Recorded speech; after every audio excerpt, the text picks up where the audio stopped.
I didn't know it was going to be recorded. Yes, it is going to be recorded. Do you want to catch up with it later on? Would that be easier? See in sport and exercise science and medicine here at the University of Glasgow. Um, so today's session, I'm gonna give you a brief overview of maybe some of the things you might not be able to get access to when looking at programs online, and to add a little bit more context to some of the things to answer some of the questions you might actually have on the program. So as I said, my name is Gemma Ride. I'm Program Director for the Distance Learning, and I will be going through a few items today. So looking at why study at Glasgow, going to introduce you to our team, virtually introduce you. There'll be photos. Sorry, they will not be live today. Look at the program structure in a bit more detail. I know it's available online for you already, but I've created my own little schematic, which will hopefully help talk you through, give you a bit more kind of context into what courses that we offer within the program. We'll talk a bit more about delivery, residential week, the support you can be offered, research project, and then finishing up with where could you go after the MSc and questions that you might have. Um, so why Glasgow? I'm from Scotland, and obviously I have a great love of all things Scottish. And here's some of the quintessentially Scottish things that we like to tell our students about before they come and study in Glasgow. Glasgow is a great place to study sport and exercise science and medicine. From a health perspective, we have a very unhealthy population in Glasgow, actually, so you'll constantly be in work. So Glasgow is known as the sick man of Europe for many, many years, because of the poor health that we have within Glasgow. But also it's a very proud Scotland is a proud sporting nation, and Glasgow especially, as well as the home of Scottish football, which I'll go on to talk a little bit about in a minute, because it's part of our programme as well. So yeah, Scotland is a place with a really interesting and diverse culture, and yeah, some very unique things about Scotland. So, but same with Glasgow as well. So Glasgow University was established in 1451, and we're having our 575th anniversary this year. We're ranked in the top 100 of the world universities, and the top 30 universities in the world specifically for sustainability. We remember the Russell Group, with regards to kind of research intensive UK universities, and we have produced 8 Nobel laureates as well, connected to the university as well. So Glasgow is very much a place which is steeped in history, and excellence within teaching and research as well. I'm also big on, it's very important to us about a student experience, and this is also applicable for our distance learning students, and it's something I very much have at the heart of my delivery as part of the distance learning program. So there's approximately 35,000 students from 140 countries across the world that study here at Glasgow. We have 350 specific clubs and societies that our distance learning students can still be part of, even though they're not here with us in Glasgow. There's study abroad opportunities, and in 180 destinations across the world. And 95% of our graduates are in work or further studies within 15 months of their graduation. So it is also very important for us not to just give you an education, or to further your education, but to ensure that education translates into jobs and taking you further in where you want to go. So why this MSc? So this MSc in Sport and Exercise Science and Medicine is actually the only degree in Scotland that merges both sports and science and sports medicine. We're ranked #1 in the UK for sports science, and we're accredited by the Royal Society of Biology. We have core staff who will lecture for you and teach you, from our kind of group that we have here in Glasgow, but also from wider expertise around the world, and in the UK. So if we are not the experts on a specific topic, we bring in the people who are absolutely expert in the areas that we are teaching you. A part of that as well, we also are connected to Hampden Sports Clinic. So one of a few degree programs where you're actually connected with real world sport and activity setting, where you'll be taught by people who are actually physios and doctors working right now in practice, dealing with sports injuries, and all the things that I think that you would like to learn about when you come onto this degree program. So I'm just going to briefly introduce you to our team that you will meet along the way. As I said, I'm the program director, but we also have an on-campus program as well. So the director of that is Mike King. He also works for the Scottish Football Association as well. So we are very much about not just learning about the research and academic side, but we're very much about applied side and practice as well, because we know that's where the jobs are and where the other skill set you need to learn in addition to learning about the research. Professor Stuart Gray, he's the co-director of both the programs. So between the three of us, you'll probably hear a lot from the three of us if you take part in the program. Jason Gill is also closely connected to the program director role. So he set up these programs originally and still teaches on them as well. And he teaches within our physical activity and health stream. Carlos works within the physical activity health stream as well. He is a big data scientist, epidemiologist. Lindsay, we actually have here, who is our super professional service staff. Lindsay, do you want to briefly introduce yourself since you are in the room? Hi everyone, I'm Lindsay. I'm the Programme Administrator for campus, online and cardiovascular metabolic health. Yeah, so Lindsay covers lots of different programs and then does the distance learning and the on campus. So you hear anything useful, you'll probably hear from Lindsay. Is that about right? Yep, from enrolment to graduation, yeah. Yep. So Lindsay keeps us straight on the program and is a core part of our team as well. So who else do we have on the team? We have Katie Stewart, who I'm going to introduce you to a little bit more in the next slide, who is the director of Hampden Sports Clinic. Douglas and John run our sports, our statistics and our research methods. And then we have a whole host of GTAs, which are a support group of teaching fellows who come and help us out in all our practical sessions. And this year, you might hear from Matt and Sandy and Daniel as well.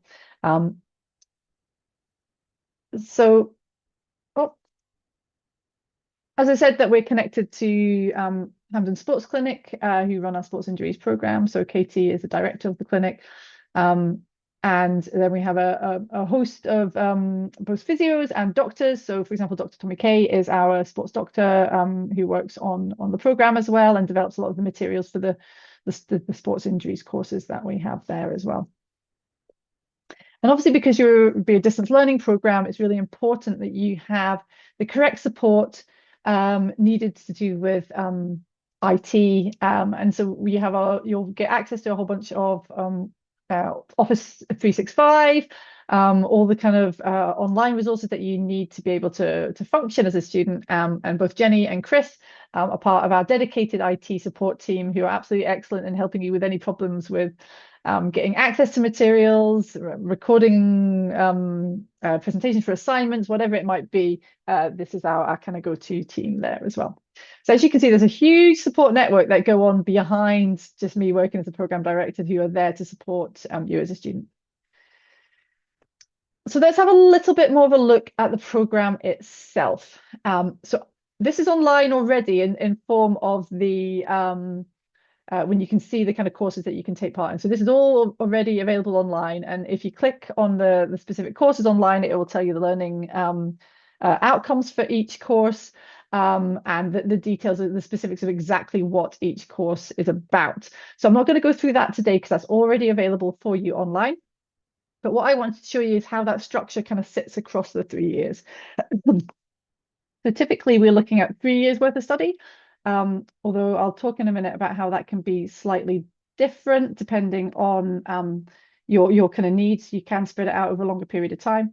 But typically in year one, we have one core course, which is called Research Method and Statistics. And that actually runs across what we see as our 3 semesters. So you would start in September, so the end of September with us. Semester 1 runs from September to basically Christmas. So first week in December, last week in November kind of time. Semester 2, January, up until Easter, and then the summer semester is from kind of May to about now, so from May till the kind of July time. So the research methods runs all the way along that first year. So you've got lots of time to kind of complete that course, with assessments happening in about July or August.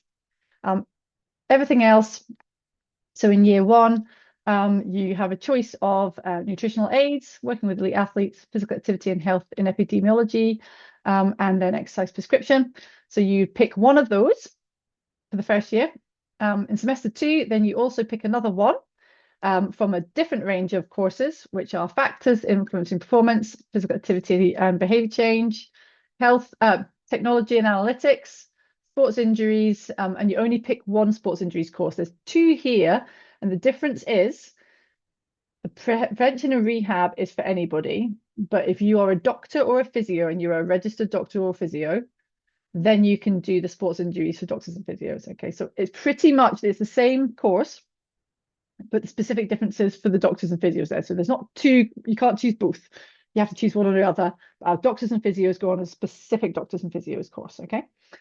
So you choose one of those, and those ones run long. So the assessments for these actually run into semester 3, and you can catch up on materials over a lot longer period. And I'm going to give you a little bit more detail about that in a minute, so you can see how that actually works in reality. So at the end of year 1, hopefully you would have got 60 credits.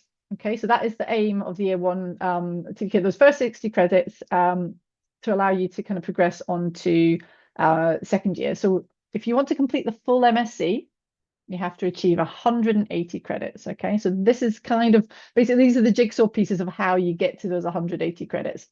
There are other options to come out with specific qualifications at the end of 60 credits, at the end of 120 credits, and then the 180 as well, which I think is a really important thing for you to know as the distance learning students, because you could start with the full hope of doing the whole MSc, but something might happen at work or something might happen at home, and you have 60 credits. You can, at the end of that, you can come out with a certificate. If you get your 120, you can still get a diploma, and then the 180 for the full MSc. So there's actually exit points where you'll still get credit for some of the work you've done. And I think that's important for you to kind of have in your heads when you're going through this. So in year 2, again, we're looking for 60 credits. You choose one of the options from nutritional aids onwards. For semester 2, you choose 2 of the above. And then in semester 3, you continue the semester 2 ones over. So you just have the 3 courses there. And then in year 3, typically, we're looking at your major project, okay? So you have to have completed all the coursework before you can get onto your major project. And it's your last 60 credits to get you the full MSc. So it's a pure full year of research and your research project. You'll get a dedicated supervisor. So it'll be one of the team that I've probably introduced you to already, where you will go through a research project developed with them. We have some set ideas and some set objects you can choose, but it could actually be related to the work you're doing currently. Is there a research question you really want to ask in the work? Are you working in the NHS? Are you working for a football club? Where are you working at the moment? Is there something you would love to do to incorporate some of this teaching into your day job? So I think that's, for me, it's the most exciting part of this, is you get all the kind of education beforehand, but let's go and apply it in that final year there as well. As far as how you can access your materials, so the format, of course, it's online, it's distance learning. We have Moodle, which is our online learning platform, but we also link to Microsoft Teams, where you can do discussion boards and connect with other students as well. So each week, typically, we'll set you tasks, and you can then go back and you can look at the kind of conversations that's happening. You can speak to students online about things that maybe you're unsure of, things you found out, telling us about experiences within the field. So we do that through discussion board, but most of your material is kind of consumed through Moodle. And as I said about the research projects, it's a really key part of your course in that final year, and it's very varied. You can do a whole bunch of stuff within the research projects. So if you have any specific questions about that, feel free to drop them in the chat, or I can pick up on some of those later on. One of the strengths, I think, of our program at the moment is that actually our online program is linked with our on-campus students as well. So you're actually can interact with the students who are taking part on campus as well. You have the same shared Moodle page, so all the kind of materials we produce for you guys is shared by them as well. So they'll be looking at the same papers and looking at the same tasks, watching the same kind of lectures and things like that. which means that you'd be part of a global network of over 100 students who are currently kind of taking part in either the distance learning or the on-campus, which I think is really exciting, because actually one of the key things moving forward in your careers are networks and who you know as well as what you know. And Glasgow is a great place to try and establish some of those new contacts and connections, which make a huge difference in your careers. And yeah, it gives you a chance for kind of to see actually what's happening on campus. So you could be a distance learning student who wants to come and consume the materials, do the assessments and go. And that is fine. We know what that's like. And we cater for that. Or you could be somebody who wants a little bit more, but just can't be on campus. And we're trying to provide you with that opportunity to engage it as you want. So there is time for interaction and to watch videos of the students that are kind of doing things on campus as well, which I think is really exciting, to feel part of something and not just a remote student who maybe feels a bit disconnected. So we try our best to make sure that you feel connected to this wider group. It does mean that you will see other students maybe going at a different pace, and that you might not be able to take part in some of the real-time activities, and that's absolutely fine. The program is designed for you to consume the materials at your own pace. Okay, so for example, we had a student who worked in the army, and they were away for 3 weeks, and then they would come home for a certain period of time. So they missed 3 weeks of material. They didn't start when we started, and then they just caught up and then spent like a week's leave catching up with all the material. So really how you consume the material is up to you, and it's very flexible. On that note as well, we actually have now what we call assessment windows. So as soon as you start taking part in a course, the window is open there for you to complete assessments. You won't be able to complete them straight away until you've done the material, but what it does mean, there's a bit more flexibility there about when you submit. So for example, after you've finished, so you do a 20 credit course in the first semester, we normally open up the last day for the assessment is first week in January, which means there's about normally 10 to 12 weeks of content, but you have like 16 to 18 weeks to complete it. Okay, so you have a longer kind of period and have over that Christmas period to kind of catch up on things. And same with semester 2. Submissions are normally the first week of June, so they're coming up very soon for our current students. And you can then, you start in January and you don't submit till June. So there's a long time period in which you can look at the materials in your own time and start doing your assessments with those dates set from when you start, so you know when your assessment deadlines are. And all our courses typically have the same deadline. So you'll have the same deadline for everything. That means you don't need to remember hundreds of dates. It will just be the same date, which makes it a lot more simple for you to kind of add that into your daily lives, hopefully. The only exception to that is one of our courses where we actually have a longer assessment period, which is not the submission for the research methods. That core one I was talking about isn't till in the summer, so kind of July, August. But everything else kind of runs on that kind of longer period for you to be able to watch materials and do the assessments.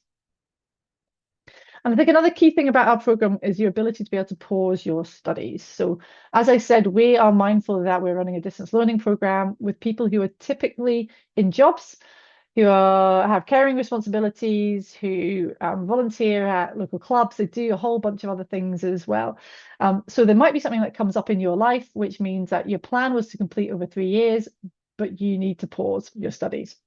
And you don't want to stop at that stage. You want to continue, but you just want the opportunity to pause. And you can absolutely do that. So you have 6 years from starting to complete the whole MSc. Okay, so that means that you can take 2 years out if you need to, for whatever reason, and you can then come back and complete the MSc, but you must finish within those 6 years. That's an absolute definite kind of time limit there, but it means that you have this opportunity to drop out at various points. So for example, if you got 60 credits, you would finish with a certificate, 120 for your diploma, and 180 for the full MSc. So I think that's a really useful thing to know coming into this, is that there are opportunities to pause and opportunities to exit with something without completing the full MSc. I think it's also important to realize that we are human beings who run this program, and we are there at and we would love to see you as well. So we offer a residential week each year. It is not compulsory. You do not need to travel to Glasgow if you don't want to. Okay, so it's not really part of your coursework at all, but it is a nice opportunity for those who choose to come to Glasgow for a week, and we do more labs with you. We get you out and about on campus. We get you collecting data, meeting the staff. We always have this year we're having a staff on campus distance learning student lunch. So it's an opportunity to come to Glasgow and to meet the team. So we offer that. You can do that in any year that you want, but typically it's the first years who come and do that in June, so they can kind of be connected, feel like they're connected to the program a little bit more. But as I said, it's not compulsory, but it is an opportunity to come and see us. So this year we have 15 students, I think, coming from around the world to come and see us at Glasgow. So it's a really nice opportunity to meet the team. And I think another question that I get asked quite a lot is, so where do I go after the MSc? I would say typically people who are on the distance learning are probably coming from careers, so they are using it to enhance what they're already doing. But it does mean that it also means that you can look at changing direction and stuff. So we have a lot of GPs who come and do the distance learning, who want to then go into sports medicine, and it's a really good starting point on your journey towards becoming a specific team doctor or sports medicine doctor. Lots of physios who want to specialize more in kind of sports physio or have those kind of more applied the sports aspects. Lots of our students go into strength and conditioning, personal training, nutrition, all the kind of different aspects of sports science as an opportunity for you as well. Then we also have a group who want to then go and do further study. So there's obviously opportunities then to go and do, after the master's, to do a PhD, where you get an extensive period of time to study a specific research question that you're interested in. And quite a lot of our students head on to that afterwards. So I think it's quite useful to look at a tangible example of where you can go. So we had a student many, many years ago called Katie Stewart, who now runs our sports injuries courses for us. Okay, so Katie went from being an MSc student to now being the director of Hamlin Sports Clinic. So that's just one very real example of where you can progress to after the MSc with some real tangible routes into employment. But I would always say is that we can only lead you a certain amount of the way, that a lot of this is depending on how much work and effort you put into it, the connections you make and the dedication you give to the program and to stuff outside the program as well. So I think that's enough from me. I'm going to open it up to if we have any questions. We've had quite a lot of questions sent in advance, which me and Lindsay will kind of work through together. So before I go on to some of these ones here, I didn't know if there was any questions that have come up in the chat or anything.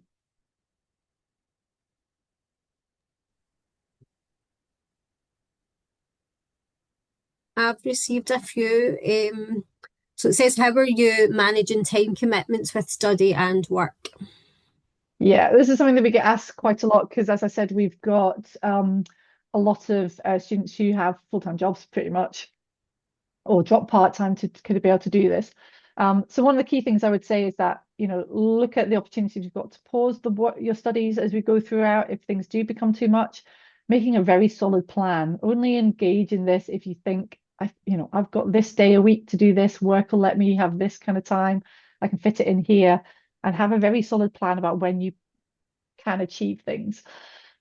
What we do to help that is to put some very strict structures in place about assessment deadlines. Like I said, they're all on the same day, so you plan towards that. You know when the material's coming, so you plan towards that. So we make things as transparent as we possibly can to allow you to put those plans in place. So it is absolutely possible, but you need to think about where that's going to fit in. It's not just going to magically fit into a full-time job. That's not going to happen. You have to plan this out, and we can help you with that. Yeah, and I suppose being mindful of what courses you're enrolling on and when they're taking place, if they're semester 1, semester 2, when you're busy kind of work periods and things like that.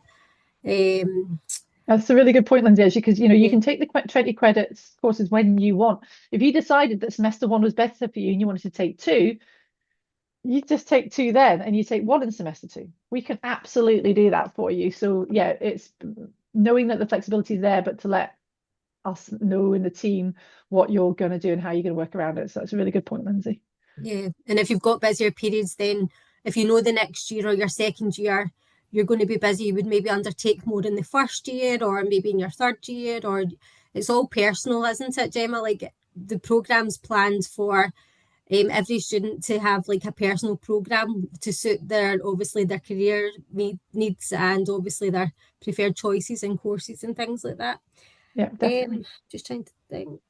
So it says here, so do you believe this program will help progress your career? Well, you've obviously covered that slightly. Will you graduate in person? So You can. So we typically have our graduations in December at the Christmas period for the MSc because yeah, with exam boards and things, that's when we will find out. So absolutely, distance learning students can come onto campus and celebrate the graduation, but equally you will still graduate if you don't come on campus and you graduate kind of in absence. So you still graduate in the Christmas period. this is a good question. What does a typical week look like in terms of workload? Yeah. Good question, Lindsay. Yeah. Okay. So the way we kind of work it is that a 20 credit course is about 200 hours worth of study. Okay. Roughly. And that includes watching the materials online, additional reading, any tasks and things like that. So everything that you'd want to kind of do in that. And I think I've done a few sums before, where, you're looking at about 4 to 6 hours a week per course that you're doing. So if I was to plan this myself, I'd be looking at a day where I could dedicate my studies once a week to this, or like look at the evenings, maybe at least 4 evenings a week of maybe 2 to 3 hours is kind of how much you're looking at kind of fitting in. So it is part-time, but it's still over the time period, it is still a full-time amount of hours you need to put in eventually. But with that longer period over Christmas as well, you might work like 18 hours during those weeks, but typically if you can get 6 hours in a week, you can largely manage the material. Projects, topics and interests. Yeah, good point. With the distance learning, we try and tailor it a lot more to you guys and what your interests might be and where you want to go. And also because we have our distance learning students do sometimes come from specific fields and they're working in practice and they want to actually do more of an evaluation of things they're doing in practice. So we can absolutely kind of work with you and tailor towards some kind of applied work there. We do the distance learning quite often. We'll do we can teach about systematic reviews, so things that you can do remotely. Got Robin coming back in. So you can learn about how to do a systematic review and do that as a project if you don't have anything you want to do specifically. We've got lots of secondary data. A lot of our projects can include secondary data analysis as well if you want to kind of build skills in that area. So basically, when it comes to the project year, I basically send you an email going, what are you interested in doing? What do you want to do? What have you learned throughout the program that you're wanting to refine and further? Because I think the project's a really good thing to put up for your CV. If you can say, I conducted a research project in X, in a real world setting, or I conducted a systematic review, or I did secondary data analysis of this, sports analytics for X football club, or Scottish Ballet, or whoever it might be. So yeah, it's always very practical and applied. It's always got that kind of aspect of how it would work in a sports setting. But the type of project is really up to you and what you want to develop. But we work very hard to try and come up with something that you're really interested in. The final question I've got, I think you've covered, it just says, is there opportunities to connect with other students, forums, group chats and meetups? But obviously you've covered that we have a Teams group for the courses, which is both for campus and online students.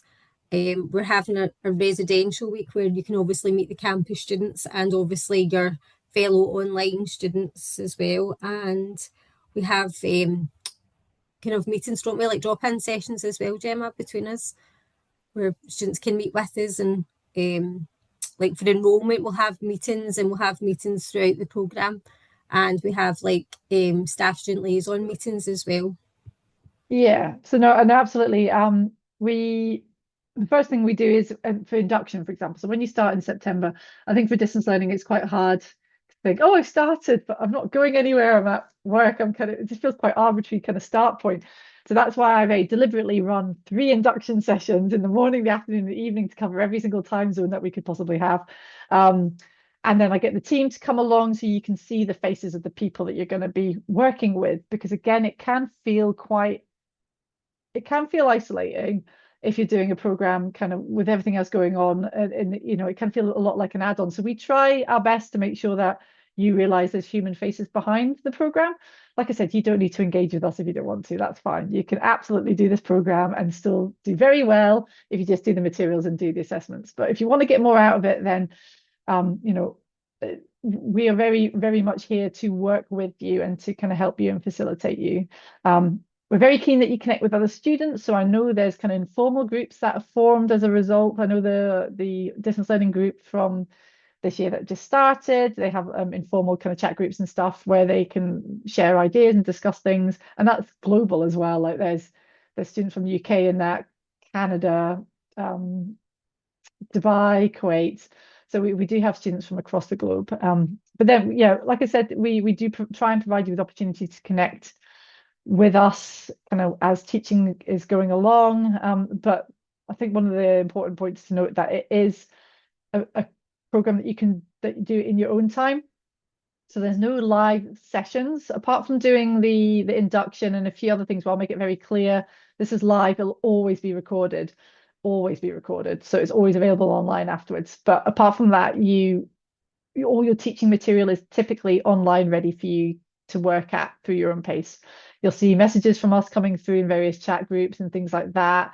But it is a program that you should be kind of doing at a pace and a time that suits you. You don't need to be available at a certain time during the day. It's really your call how you work it into your schedules. Any questions from anybody in the room? We were just running through some of the questions we received kind of in advance just then.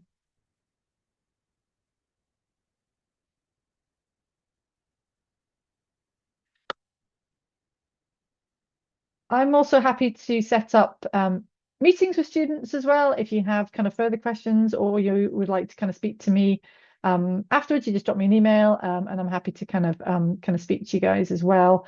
Sometimes it's open forums aren't a useful place to be able to ask questions.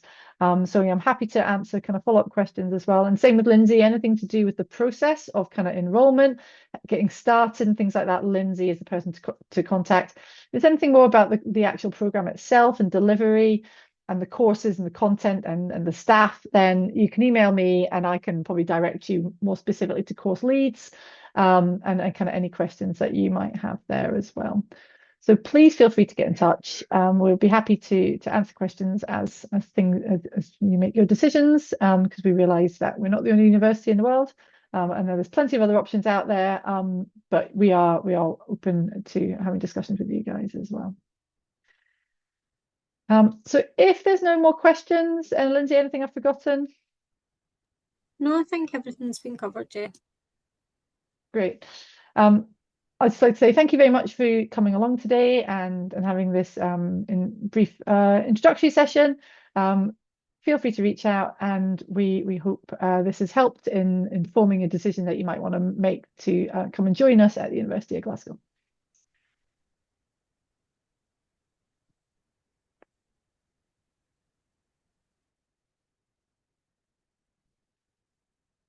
Okay, I'll end the meeting there. Thank you very much, guys. She says looking for the right button.